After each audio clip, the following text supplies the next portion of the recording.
Yeah, name of that song, quite relevant for this week's video. Welcome back, everybody, and it is week 5, I believe, of this current training block. I noticed when planning this week's training that I was only a couple of lemonade sets away from breaking the 10-ton barrier for my weekly volume.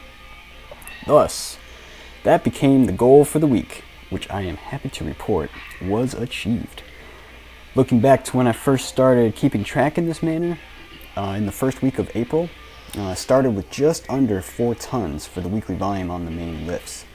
So I've managed to increase my workload about 2.5 times while actively trying to lose body fat.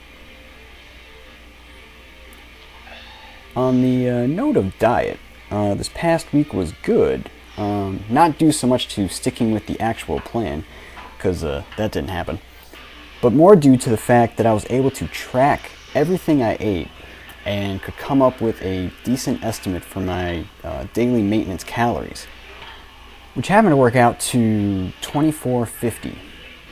Now this is very good news, as I was previously working with an estimated maintenance of 1800. You know, a lot of the estimates, they just have you multiply your body weight by a fixed number to come up with your maintenance. And in this case, you know, I got that by doing my body weight in kilos, which is about 60, and multiplying by 30, which gave me 1800. So in order to create a calorie deficit off of 1800 calories, the planned diet was 4 days of 1600 and 3 days of 1250. And it's really no wonder now why I was struggling so bad with the hunger and giving into some binge moments. I mean, because I ended up starting over 600 calories below the actual expenditure and then cutting the calories fairly hard from there.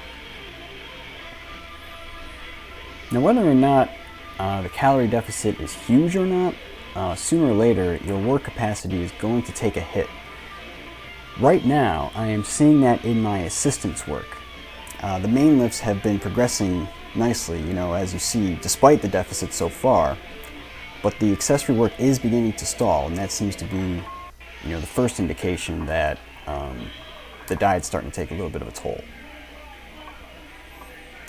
Somewhat fortunately, though, I had designed in some auto-regulation into the accessory plan at the start of this training block.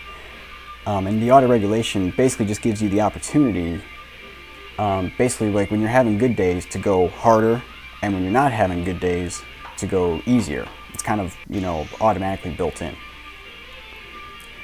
I'm using a method known as reverse pyramid training, or RPT for short, for those accessory movements. For those of you who are unaware, RPT places the heaviest set first and provides a target rep range. This is then followed with one more set of the same exercise where the weight is reduced by 10% from the first set and the target reps are simply one more than what you achieved in the first set. If you hit the top of the rep range in set 1, you raise the weight for the following week. So let me give you an example of this. My incline bench target for set 1 this week was 150 pounds for 6 to 8 reps. I ended up getting 7. Then set 2 then required 135 pounds, which is 10% less than 150, for 8. So, because 8 is just one more than 7. Thus, since I'm stalling out a little bit, I got a little break by only having to do 8 with 135. Also, since I did not hit the top of the rep range on set 1, I will stay with the same weights for next week and attempt to hit 8 reps on set 1 and 9 reps on set 2. Once those are achieved, the weights will increase to 155 and 140.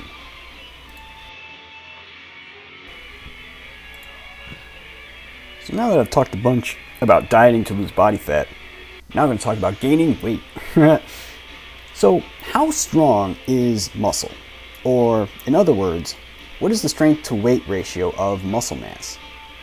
It is likely that calculating this precisely is impossible due to genetic factors and also factors like nutritional status, training experience, etc., etc. I ran some calculations though based on a specific performance level in different weight classes.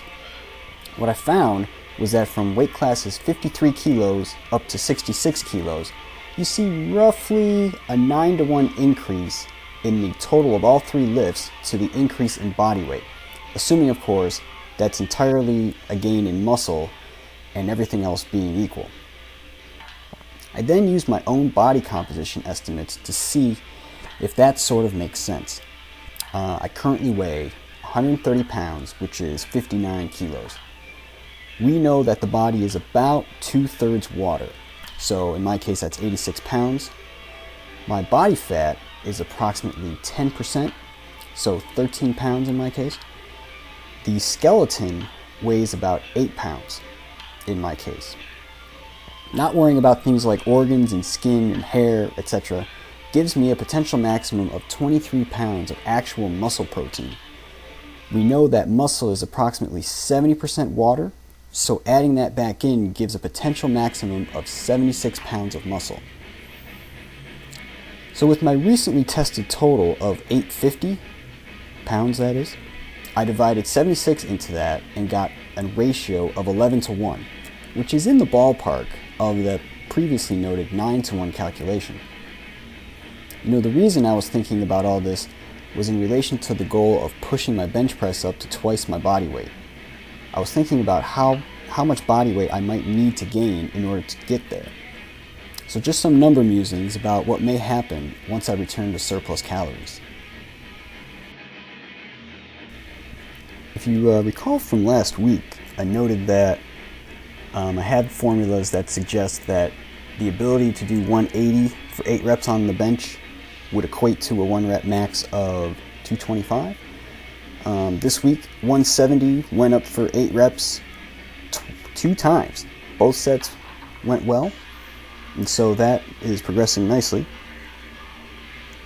And this week I did not add any weight to the volume overhead presses. I just added a lemonade set, if you will, so that I could hit that 10-ton goal. And the trivia answer for what the song name was in the beginning of this video is indeed 10-Ton Hammer. So I told you it was relevant, and it is awesome, and so I will see you guys next week. Take care.